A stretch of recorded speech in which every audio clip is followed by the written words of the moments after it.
બાપા સીતારામ મિત્રો, સ્વાગત છે ચેનલમાં. આજે બગદાણા ગાદી મંદિર દર્શન કરાવું પૂનમના બાપા સીતારામ. આજે બગદાણાનું મંદિર ગાદી મંદિર દર્શન કરી લો, લાય તમે.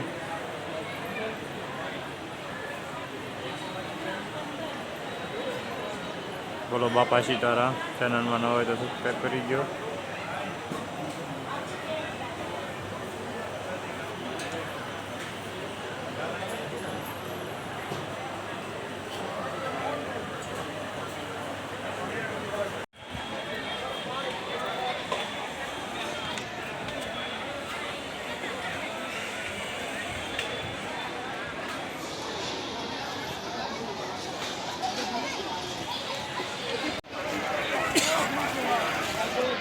બગદાણા બાપા સીતારામ મંદિર.